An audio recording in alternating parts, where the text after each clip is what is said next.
Boa noite.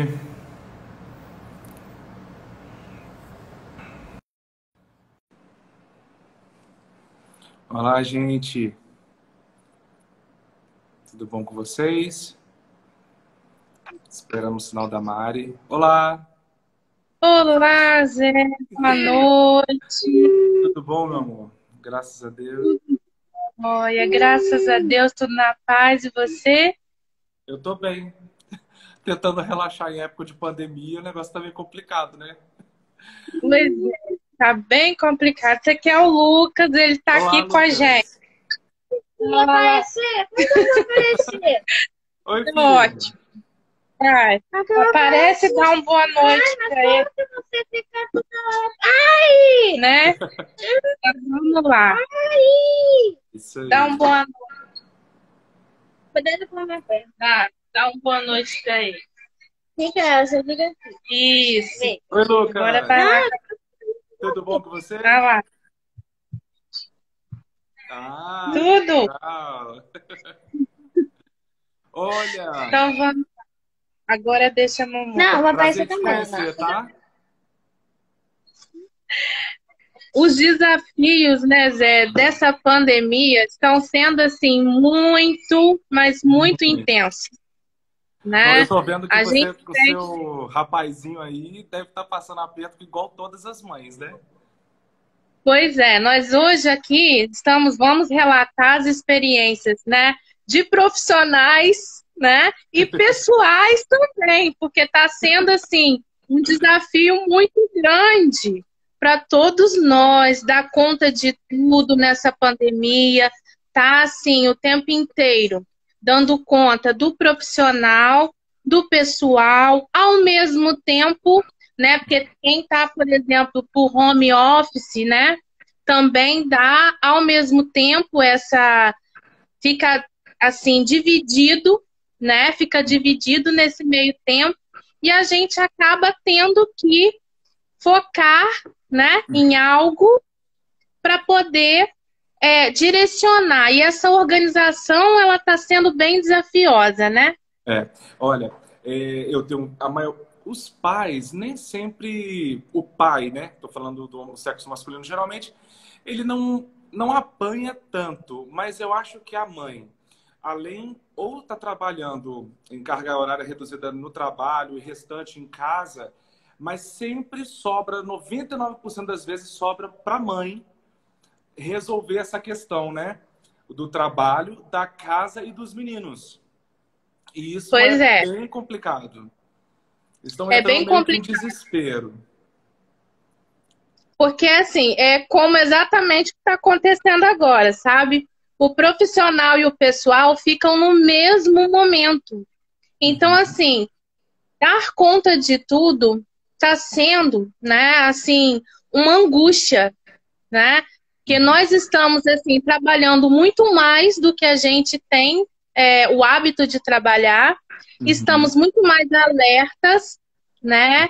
E isso faz com que a nossa ansiedade ela aumente bastante, né, Zé? Então, Verdade. assim, é algo que a gente vai precisar ir trabalhando, não só ao longo da pandemia, mas também posterior à pandemia, Verdade. né? Então, assim, e as neurociências, elas estão, assim, ajudando muito a gente, né, assim, a ter essa possibilidade de intervenção, né, de estar organizando essa rotina, que é o que a gente está precisando no momento, que a gente nunca passou por essa situação, né? É a primeira vez que a gente passa. Então, assim, as neurociências, elas estão ajudando muito a gente com algumas técnicas, né? Algumas formas, alguns métodos para a gente poder estar aplicando até em casa, Verdade. né? E assim, eu trouxe alguns, né? A Uhum. gente sabe que você tem recebido também muitas angústias, né, dos pais. Como é que tá isso lá? Olha, é, quando eu te convidei para a gente fazer essa série de vídeos, eu estou num desespero tão grande porque eu tenho recebido muitos pais, muitas mães, vou botar mães porque a carga fica mais para elas, né? Desesperadas, Mas, de certa forma, isso foi bom acontecer, né? Não estou defendendo a pandemia, mas estou falando assim, foi um link importante que a vida nos deu para os pais perceberem o que realmente está acontecendo nas escolas. Muitas das vezes, chegaram pacientes no consultório onde as mães falavam assim: ah, doutor, a professora está achando que meu filho é doente, que meu filho é doido, falando que meu filho só faz bagunça na escola, mas lá em casa ele é um anjo. Não é nada disso que ela fala. Aí, o que está acontecendo? As mães estão em desespero porque estão percebendo que os anjinhos eram mais agitadinhos na escola. Então, elas estão procurando o consultório desesperadas para tentar entender o que outrora as professoras já falavam, já conversavam e tentavam interceder, pedir à mãe para poder convencer a mãe de procurar uma ajuda, que fosse do psicólogo ou que se fosse necessário medicação também. Mas está sendo um bom. Vamos olhar para esse lado positivo, que que isso tem sido engrandecedor para todos nós, tanto para nós como profissionais da saúde, os professores e os pais, né? Uma maturidade meio forçada para a gente, né? Pois é. E assim, pode falar, Zé. Não, aí eu queria que você nos desse possibilidades, o que você tem aplicado no seu consultório, no seu dia a dia, no seu dia a dia de mãe, como profissional. Como você tem ajudado os seus pacientes nesse momento complicado para a gente? Então, toda pandemia, todo momento assim de pânico é um momento também de transformação. Há muito tempo que a gente tem assim colocado as responsabilidades, né, da família nas instituições. E entre essas instituições a gente pode destacar também a escola, o sistema público, particular, enfim. Só que chegou um momento que não tem como fugir disso. A gente vai precisar encarar e vai precisar encarar de uma forma bem cotidiana, né? Todos os dias. Nós temos em média aí o quê? 2 meses, 3 meses intensos em pandemia? São 90 dias. Isso. Então, assim, 15 dias assim, após o carnaval, né? Foi uma coisa assim, meio inusitada. Depois o colégio começou a ter essa coisa nova da aula online, né? Isso. Então, assim, eu acho que a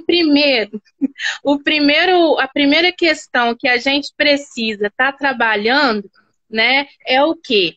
É esse momento presente, né, Zé? Esse momento presente que está sendo algo desafiador para todos nós. A gente nunca passou por isso da forma que nós estamos passando, né? E para além disso, como as famílias lidam com esses desafios?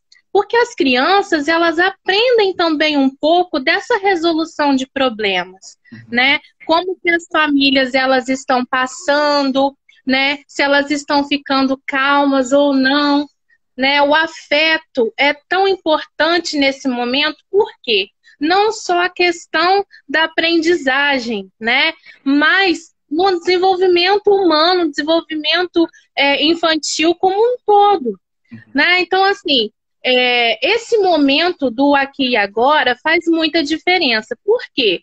Da maneira com que a família ela lida, né, com esse momento presente, ela passa uma segurança para a criança ou não.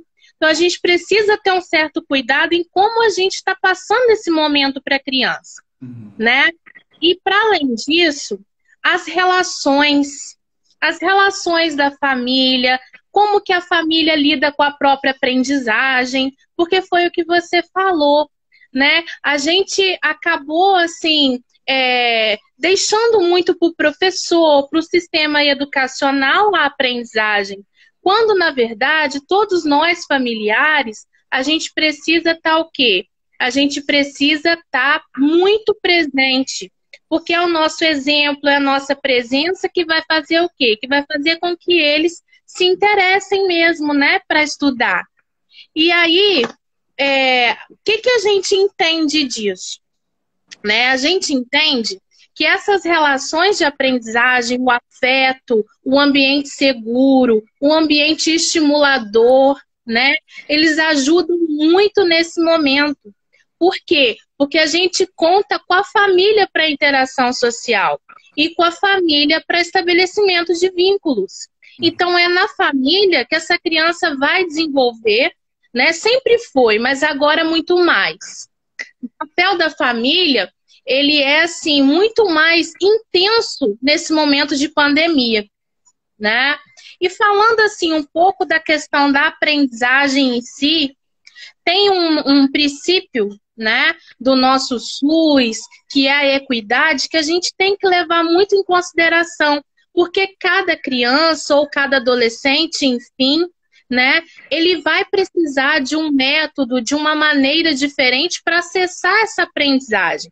E tendo esse ambiente de casa, José, vai ser bem desafiador, né? Porque antes tinham os mediadores, outras estratégias, agora não, né? A gente está com essa dificuldade por conta da aprendizagem remota e tudo isso, né?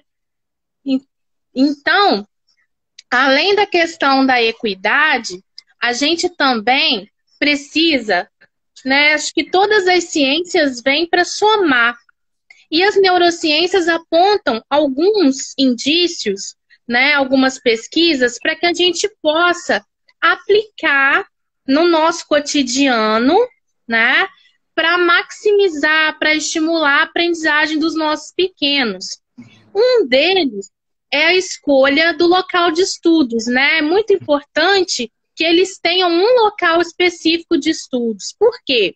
Esse local precisa ser muito bem iluminado, esse local precisa ter, assim, menos pessoas, né? Menos pessoas passando, para ter, assim, menos distratores, né? Então, Menos assim, barulho, esse local, né? menos barulho. E tem uma questão muito importante, porque o vizinho, né? O vizinho não está no horário de escola. Outra coisa importante, ser fiel aos horários anteriores que se tinha, né? Porque nós vivemos de rotina.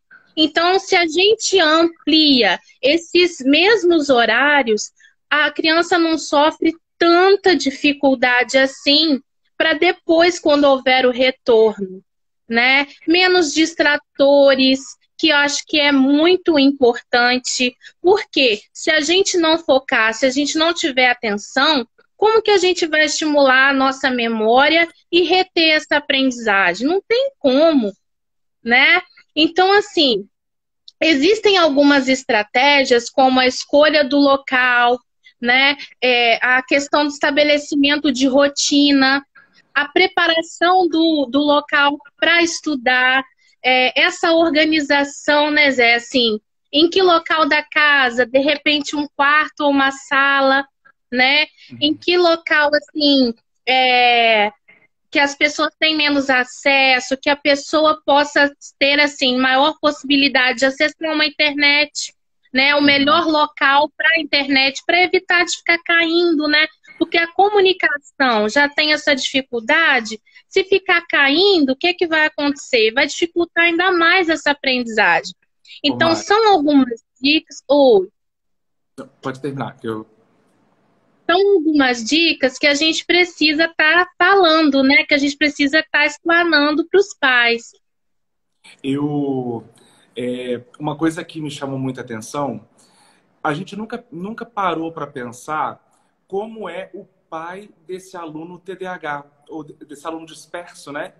Porque como é uma doença genética, automaticamente, se o filho é desorganizado, o pai e a mãe também. Então, você imagina o caos que está sendo dentro de casa, a mãe desorganizada, às vezes o pai e a mãe, né? A criança.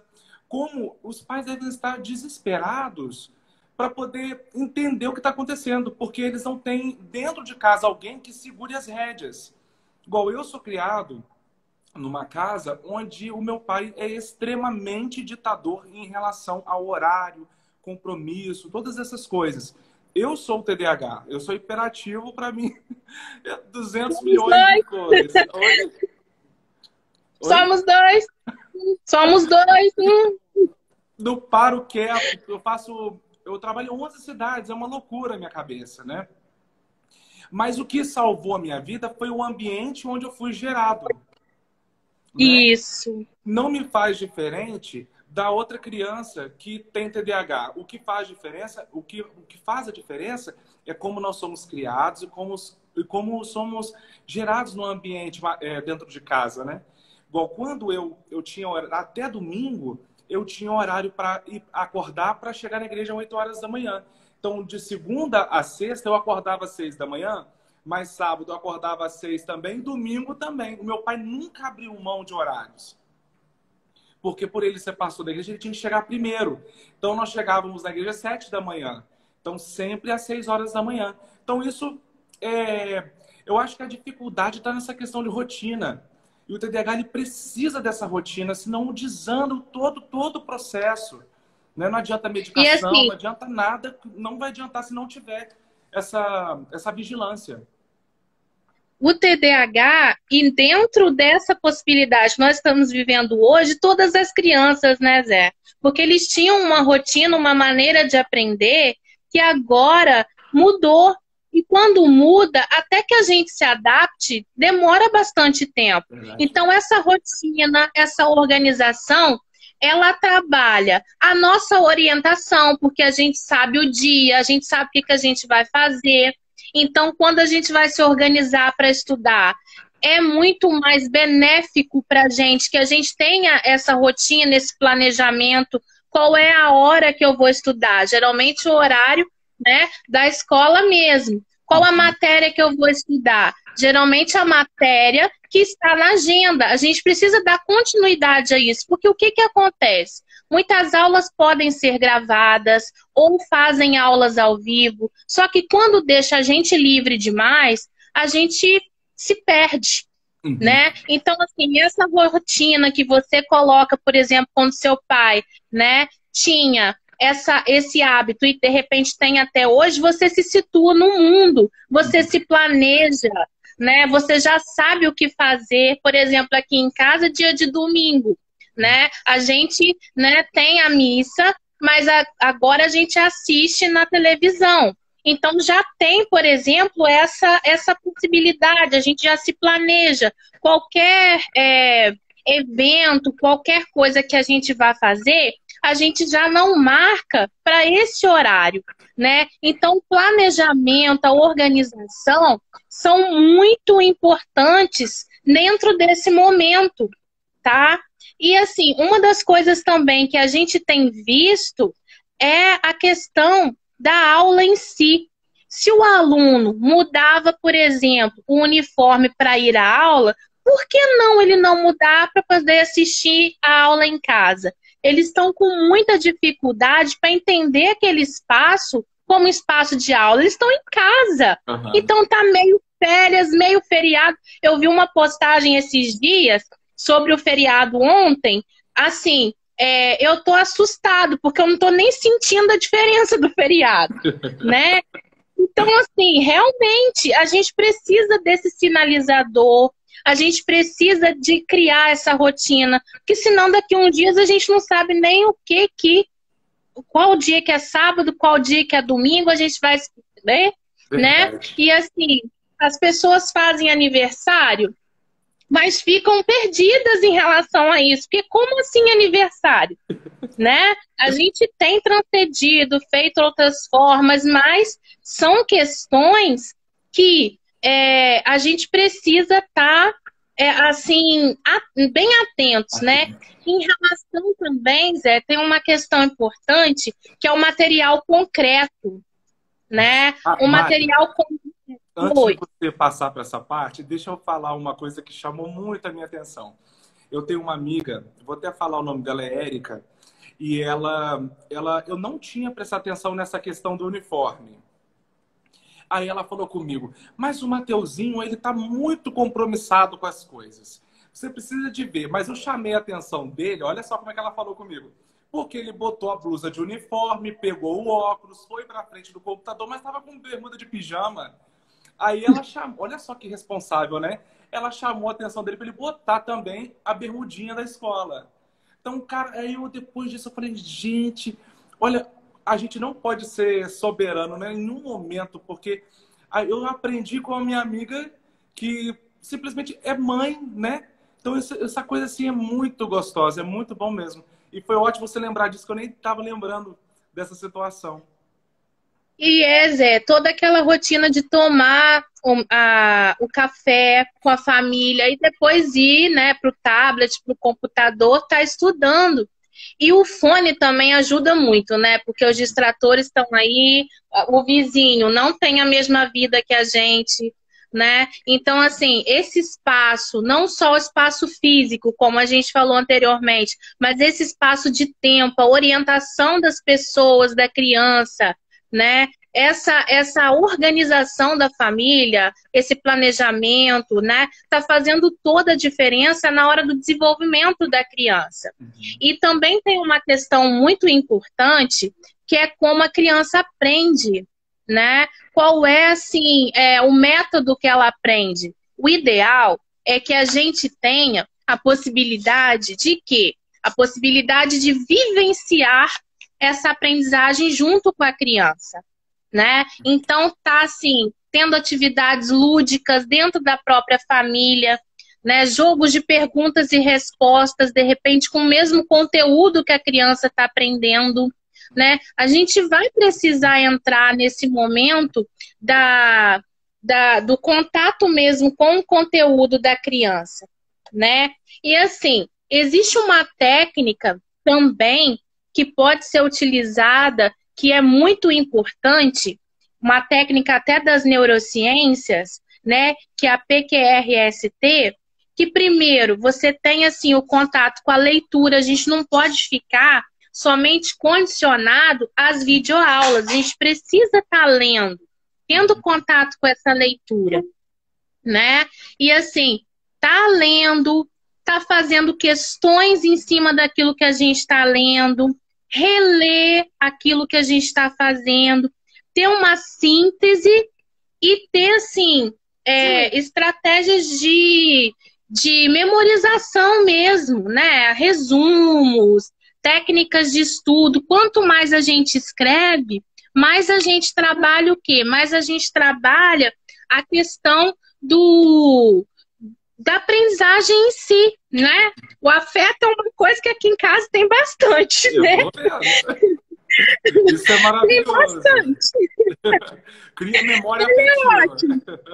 Ele é ótimo, né? Ele não é como que ficou hoje dando aula 1 hora para vovó, para Bisa. Eu vi. Né? Então, assim, existem algumas estratégias que a gente pode estar utilizando, né? Como, por exemplo, depois de ler, reler, fazer questões, né? A própria criança, né? Ou o pai também, a mãe ajudarem nisso. O que tem, assim, ajudado bastante nessa memorização são, assim, mapas mentais, onde a criança pega, né? Por exemplo, o conteúdo e desenha. Então, assim, a gente começa a trabalhar com os dois lados do cérebro, tanto o lado da linguagem quanto o lado da arte, né? Da questão visual. E, assim, para além disso, a arte atrelada, né? À aprendizagem. Então, assim, os mapas mentais, os cartões de memória, que também são alguns resuminhos, palavras-chave, que a gente também pode fazer o desenho para poder estar, assim, atrelando, e as fichas, né? Que a gente tem, assim, exemplos maravilhosos na internet de pessoas que desenham, por exemplo, o corpo humano, né, de uma forma divina. E quando a gente desenha, a gente atrela uma série de áreas cerebrais, a gente faz, assim, um contato sináptico muito maior. Então, assim, são algumas formas que a gente pode estar facilitando o processo de aprendizagem em casa, né? Atrelando a arte. Essa questão do cartãozinho, eu falei com uma mãe, porque geralmente o TDAH ele é muito artístico, né? Ele é cantor da casa, ele é o ator da casa. é o que conta as mentirinhas, né? Que isso tem que tomar muito cuidado com isso, porque não, às vezes não assume o erro, acaba inventando uma história, botando o erro na outra criança. Enfim. Aí eu falei com a mamãe, falei assim, já que ele tem esse lado artístico, você vai pegar a matéria e vai escrever. Primeiro, você acompanha a aula do professor com o menino, porque a criança ficar parada ali no quarto e a mãe ficar limpando a casa não rola, né? Não, é bem complicado. Se dentro de sala, com uma autoridade, a criança às vezes não fica quieto, imagine em casa, no quarto dele, assim, cheio de brinquedo, né? Aí primeiro eu peço a mãe ficar junto com a criança, depois eu peço para a mãe se ela conseguir dar uma leitura junto com o menino. E também, aí eu pedi para essa mãe para fazer o cartãozinho como se fosse apresentador de televisão. Entendeu? E aí ela botou o nomezinho dele atrás, assim, do cartão, como se fosse assim mesmo, Planeta Xuxa, enfim. E botou a matéria ali. E ele foi explicando para ela, apresentando como se fosse um programa de televisão. Aí a criança deslancha, né? São os métodos de aprendizagem que as crianças têm e cada um vai se adaptando, né? À sua realidade. Esse que você fez, que seria o roleplay, né? Para terapia cognitivo-comportamental, o roleplay é ótimo, né? Por quê? Porque a gente dramatiza. Se colocar no lugar do professor, se colocar no lugar do apresentador, colocar a aprendizagem como algo prazeroso, né? Compartilhar com todo mundo. A leitura compartilhada, por exemplo, é maravilhosa. Quando a mãe e o pai, né, estão lendo com o filho, não é isso, filho? Né? Então, assim, é algo que a gente vai construindo junto, né? Então, assim, a dramatização, por exemplo, eu utilizo muito com o Lucas, né, para estar dramatizando como professor. E com isso a gente entra na brincadeira, a gente entra no lúdico e traz para o lúdico o quê? A gente traz para o lúdico o conteúdo que eles estão trabalhando, né? Então, assim, fica um mesclado de brincadeiras com conhecimentos, né? E, assim, para além disso, estimula uma série a criatividade, a abstração, a pertença, que eu acho que, assim, um dos maiores desafios que a gente está tendo hoje em dia é a responsabilidade e a pertença. Então, quando a gente começa a fazer essas atividades, a gente trabalha esses dois componentes, né? E, assim, o brincar com esse material concreto, ele se torna muito mais acessível para a criança, né? Então, pelo fato de ser acessível, a possibilidade dela de aprendizagem é muito maior, né?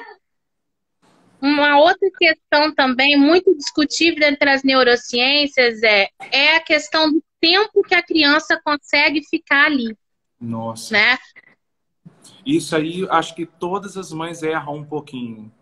Né? Porque às vezes quer que a criança fique ali 5 horas. Nem a mãe consegue ficar parada ali ajudando o filho. Como é que a criança vai ficar ali de 7 da manhã a meio-dia? Sem condições. Né? Vamos combinar que diante de uma tela, mais difícil ainda. Mais difícil. Né? Então, o ideal também é a gente estar vendo esse tempo da criança. Quanto tempo a criança consegue ficar ali? Quanto tempo é prazeroso para a criança ficar ali? Né? Por quê? Porque aí a gente trabalha a atenção focada, a gente trabalha o contato dele com a aprendizagem de uma maneira o quê? De uma maneira muito mais efetiva, porque não adianta a gente obrigar uma criança a ficar 40 minutos assistindo uma aula, ela não vai conseguir. É necessário que a gente faça intervalos, né? De 10 minutos, de 5, enfim, de acordo com o que essa criança pode suportar e ir aumentando aos poucos, gradativamente, né, esse tempo que ela vai ter contato com as aulas virtuais ou até mesmo com os livros, porque a gente precisa respeitar esse tempo, senão a gente torna aquele momento desprazeroso. E aí tem... Ô Mari, né? Você conhece o método Kumon? Que é aquele método de matemática. Peraí. Desculpa. O afeto que tem aqui tem aí também. Desculpa, perdão. Eles vão atender aqui. Mari, eu ia falar, o método Kumon. O método Kumon, quando eu era pequenininho, assim, por eu ser muito agitado, o meu pai tentou encontrar um método para poder... Não, levei até um susto, perdi até a concentração. O meu pai... Eu compreendo você. Pode ficar tranquilo, eu te compreendo. Ai, Jesus. Vamos lá. Aí, o meu pai, ele me matriculou no método Kumon. Esse método Kumon, ele tem um bloquinho de atividades com 10 folhas, onde você aprende desde o 2 mais 2 até a primeiro semestre da faculdade de matemática. Então, é uma coisa assim. Só que você faz aquele primeiro bloquinho e você só passa para o segundo bloquinho quando você termina aquele bloco, aquele primeiro bloco, em menos de 10 minutos. Então, aquilo, eu sempre fui movido a muita competição. Eu tenho que acabar rápido, eu tenho que ser melhor. Então, tudo lá em casa era assim. Olha, aquilo me ajudou tanto, porque colocava meta. Então, 10 minutos é uma coisa pequenininha. Chegou um tempo que eu fazia 6 bloquinhos direto, sem parar. Então, às vezes, para os pais que estão assistindo, o método Kumon é sensacional. É uma coisa assim que dá uma disciplina para a criança. E uma outra coisa que o meu pai me colocou para poder segurar a minha atenção, segurar a minha hiperatividade, foi me botar no curso de música. Eu fiz piano a minha vida inteira. Então, aí eu participava do coral, eu fazia aula de piano, eu participava de todos os grupos. Eu tinha 10 anos de idade, eu participava do grupo de irmãos, do coral, das irmãs, dos jovens, adolescentes, das crianças, tudo. Eu era ocupado. Oi? E assim, Zé, é muito bom o que você está dizendo, e assim, até para a gente esclarecer para os nossos, né, os nossos amigos, nossos colegas, profissionais e pais que estão nos acompanhando, eu e o José Fernandes, a gente fez algumas técnicas, né, e nós vamos disponibilizar para vocês, como por exemplo, essa questão do próprio método, né, da própria meta em si, nós fizemos, vamos estar disponibilizando depois da live, assim como algumas dicas para que vocês possam não é que a gente vai padronizar todo mundo igual, mas são algumas sugestões que podem funcionar, sim, né? Então, assim, a música, as artes marciais, né? Dependendo do mestre, que a gente sempre tem que ter essa referência do mestre, ajuda muito na concentração. Agora, o próximo passo que eu iria falar aqui, parece que a gente está em sintonia mesmo, Zé, é o xadrez. Ó, né? E eu gostava de xadrez quando era pequenininho, adorava. O xadrez é uma das atividades mais completas que a gente tem. Que a gente trabalha a iniciativa, a gente trabalha o raciocínio, a gente trabalha a questão da visibilidade 3D, a gente trabalha o cérebro como um todo, porque a gente trabalha tanto o lado da linguagem quanto o lado direcionado à inteligência mais espacial.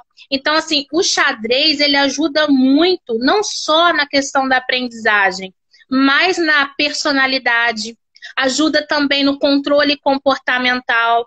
Então, assim, o xadrez, gente, a gente vai deixar algumas dicas de site para vocês, porque a gente quer contribuir, né? Mas a gente tem vários tipos de ferramentas na mão que a gente pode estar usando nesse tempo de pandemia, que pode estimular, maximizar a aprendizagem, né, das crianças, dos adolescentes e até dos adultos, né? Então, o xadrez é um deles.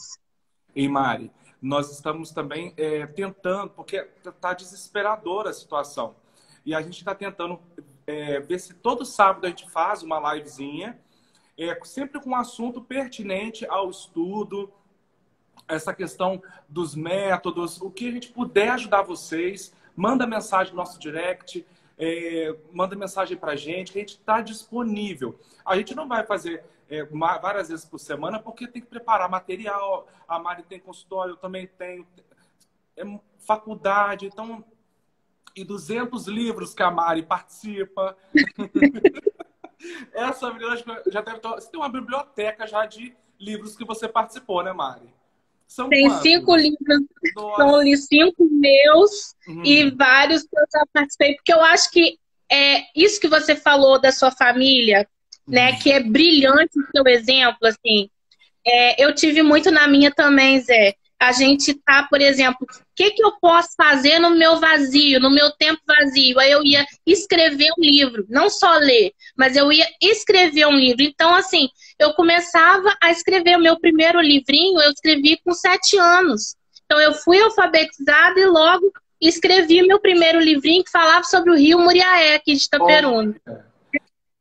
E aí a gente vai canalizando essa energia, porque assim, nós temos energia de sobra, você sabe disso, né? Então a gente acaba canalizando essa energia no sentido de fazer coisas boas, né, pra gente, pro próximo. E esse desenvolvimento desse projeto meu do Zé Fernandes é o que, gente? É pra gente estar ajudando vocês, que a gente, né, a gente tem pelas neurociências, ele na neuropsiquiatria, eu na neuropsicologia, na terapia cognitivo-comportamental, a gente tem aí uma preocupação com a saúde mental de vocês, com a maneira, né, da nossa, como que as crianças estão aprendendo, porque isso tudo implica na família. Então, voluntariamente, nós dois estamos aqui, não vamos estar todos os sábados, né, cada sábado trazendo um tema, conversando com vocês sobre esses temas. Aceitamos também,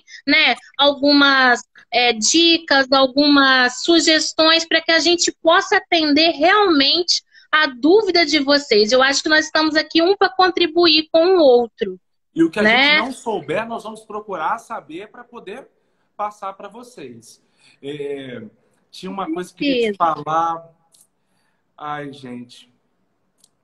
Desculpa. Eu queria você, na hora que você falou, da questão do livrinho que você fez, que você começou a escrever, né, seu livro. Quando eu era pequeno, tipo assim, 8, 9 anos, na minha igreja tinha muito concurso. Tipo assim, qual era o adolescente que mais sabia mais do livro tal da Bíblia e tal. Aí, lá na minha casa, o castigo, porque hoje eu tenho a maturidade para entender que foi um método que meu pai e minha mãe tinham, porque não tinha mais como me chamar a atenção. Então, eles tiveram que entrar por esse meio.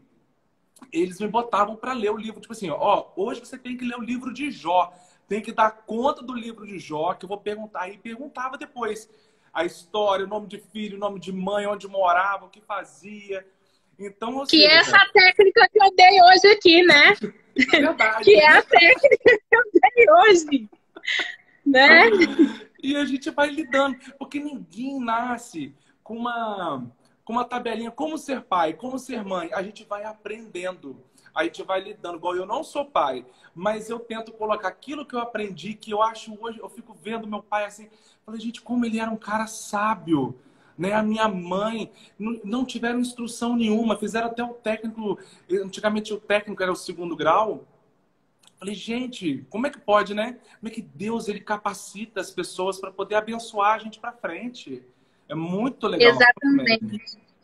E o que acontece é que nesses tempos de hoje nós estamos precisando de exemplos positivos como esses, né? Nós estamos assim um pouco perdidos com o que a gente pode fazer, porque é tanta informação, tanta tecnologia, tanto estímulo que às vezes até para a gente focar fica difícil. E essa ajuda da família, Zé, é primordial, porque assim, né? A gente está aqui olhando, os colegas mandando, né? Até queria agradecer a todos os colegas que estão presentes. A leitura compartilhada, né? O momento em família. E, assim, usar a tecnologia a favor.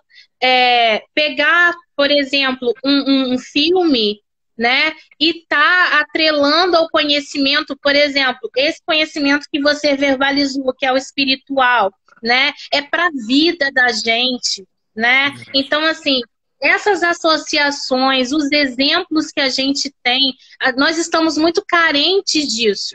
A gente precisa estimular, né? Estimular as pessoas a ver o lado bom da vida, a ver que os desafios vão acontecer, mas a questão é como a gente lida com esses desafios, como esse agora. Ninguém está preparado. Houve uma pergunta aqui no início, se os pais estão preparados para esse tipo, né, de intervenção, por exemplo, como seria a questão do ensinar em casa. Ninguém está preparado para nada nessa vida.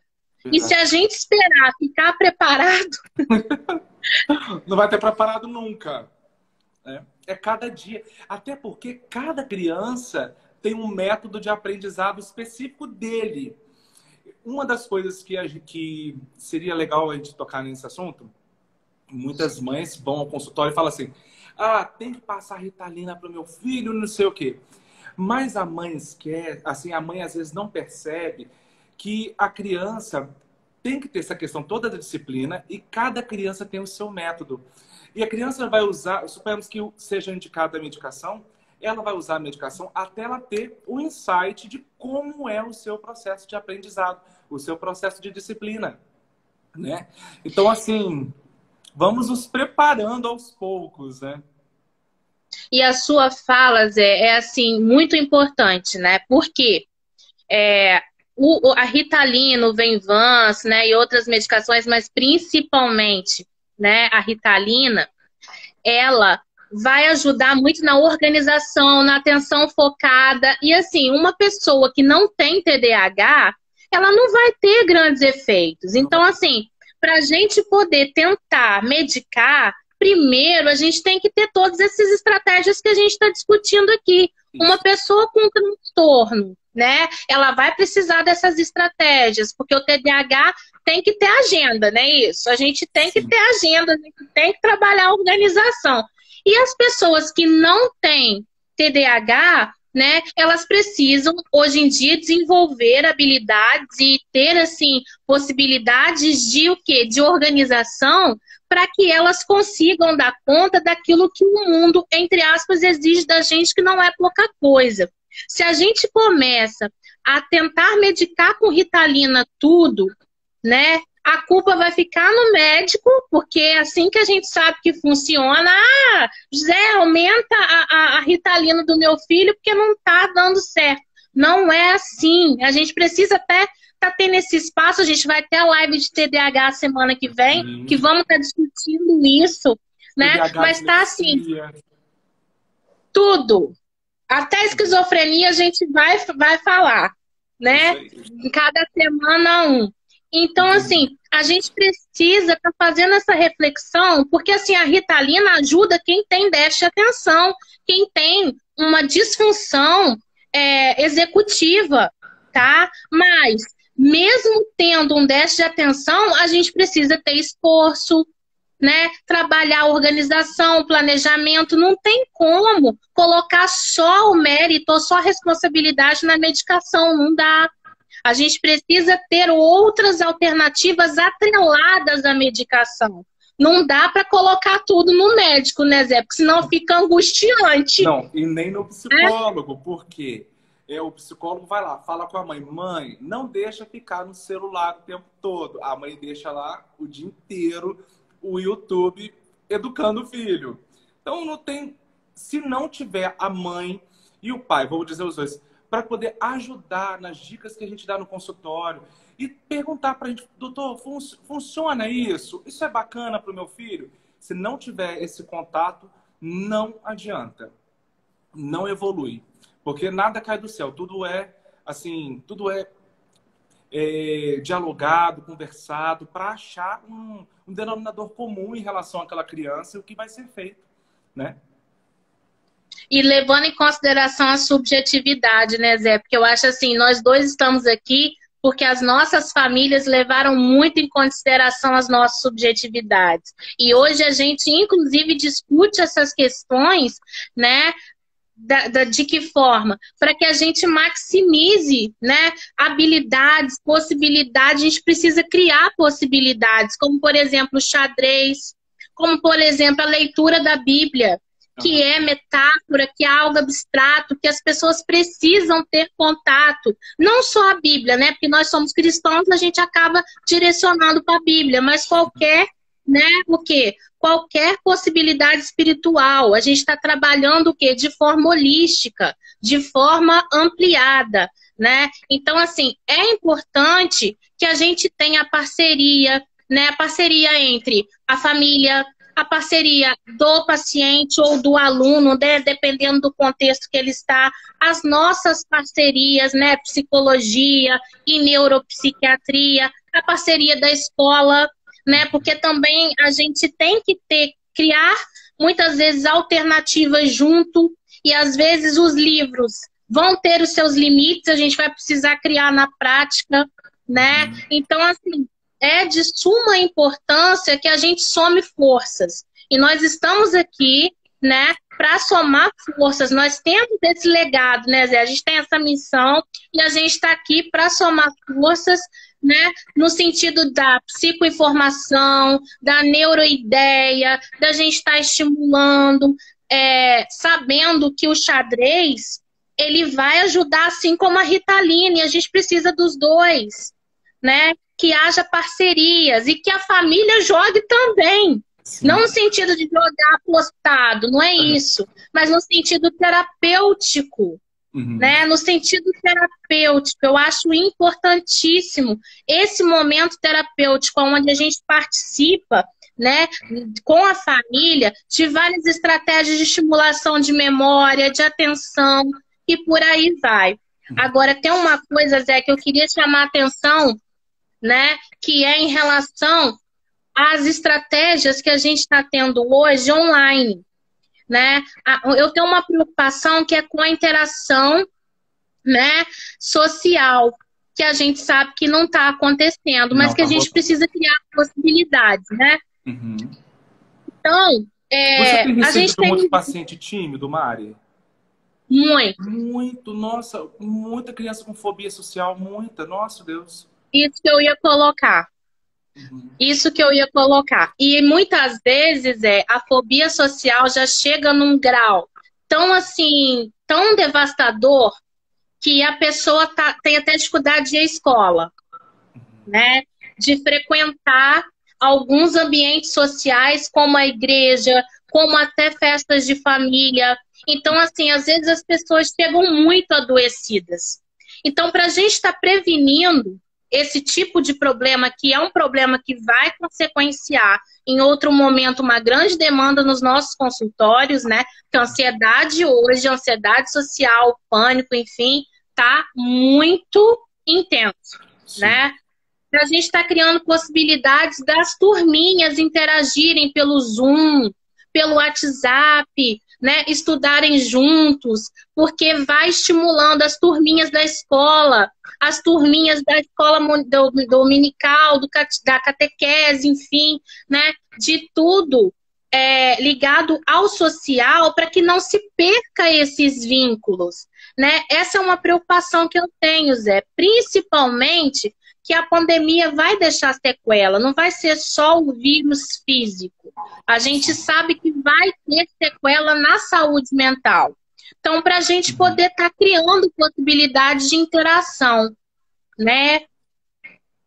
Ô Mari, uma coisa que eu fiz, eu sei que está sendo exigido essa questão do isolamento social, mas como eu atendo muita criança também, eu tive um caso, é um exemplo que eu estou dando só para as pessoas entenderem como tudo pode ser maleável.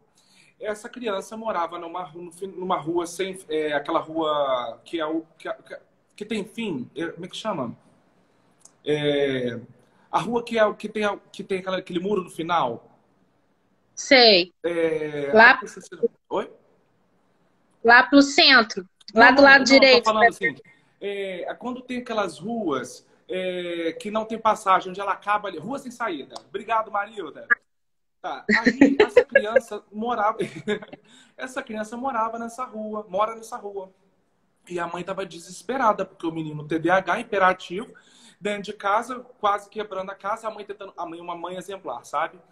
Aí a mãe desesperada, pensando que o menino ia pegar coronavírus. Eu falei assim, mãe, faz o seguinte, o coleguinha da sala dele mora do lado da casa dele.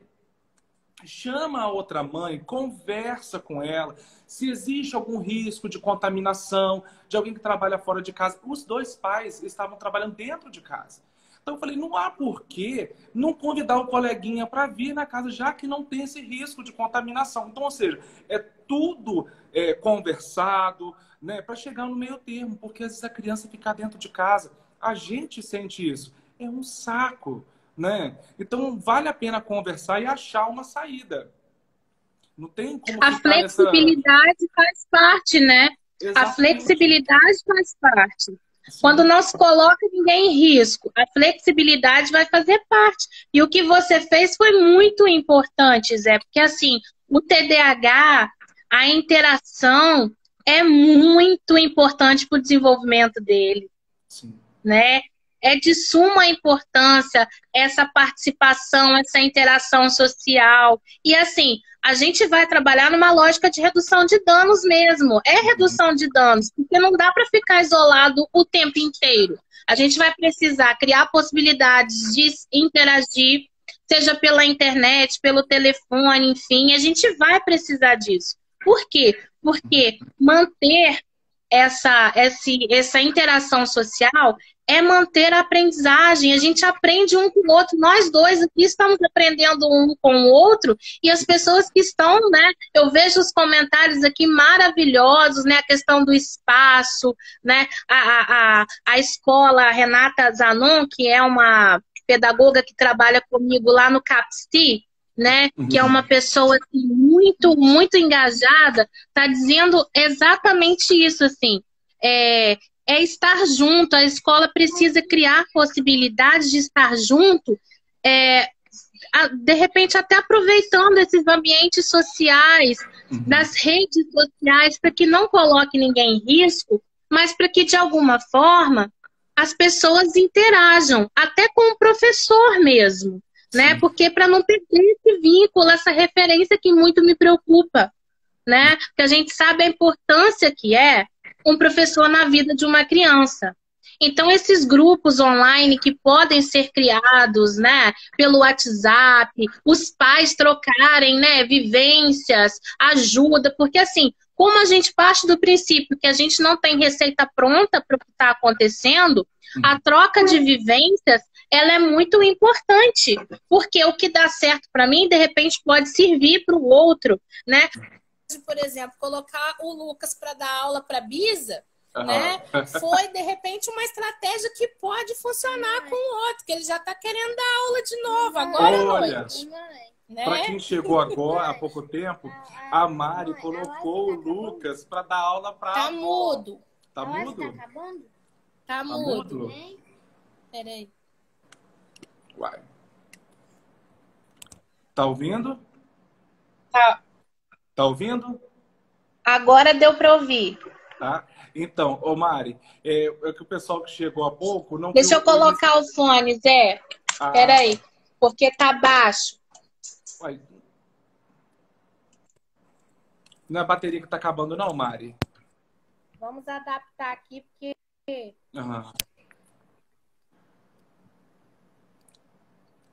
Olha só, já passou quase uma hora, Mari. Quase mesmo? uma hora. Mamãe. 2 TDAHs não dá certo. Quer dizer, gente, dá super certo. Mamãe. E a gente achando que ia ser enfadonho. Oi? Não é? Às vezes a gente... Cliente com a gente mesmo, Zé. Né? É verdade. Para quem chegou depois do iniciozinho, a Mari colocou o filho dela hoje para dar aula para a avó. Daqui a pouco vira um professor universitário, né? Um professor, um educador, né? Isso é muito importante.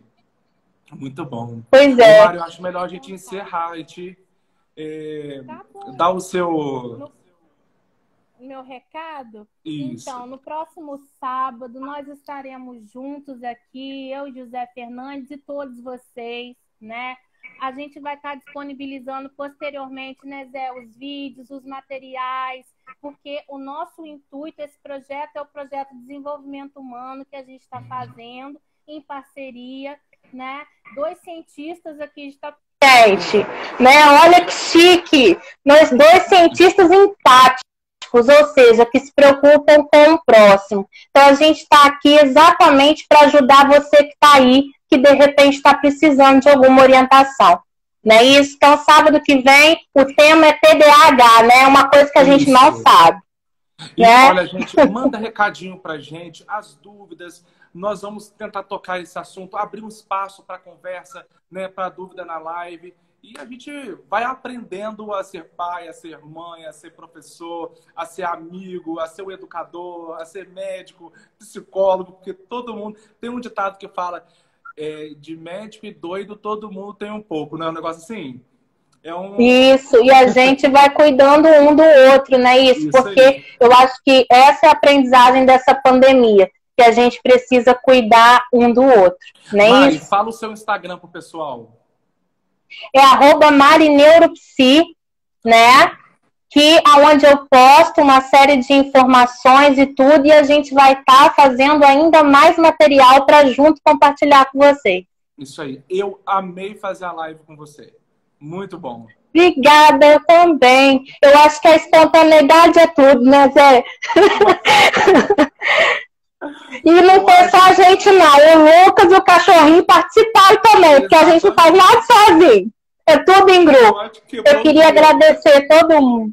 Não é? Agora a gente vai tirar de letra. Isso. E a gente também está agradecendo todo mundo que participou, né? Isso, porque né, nós somos multiplicadores, né, desse projeto e a gente deixa aí vocês com carta branca para utilizar com quem vocês acharem que deve. Verdade. Não é isso? É sábado à noite e vocês estão aqui com a gente. Isso é formidável. Estamos muito gratos, né, Mari? Muito. Nossa, é isso aí. Muito mesmo. Obrigada. Beijo, meu amor. Tchau, gente. Valeu. Tchau.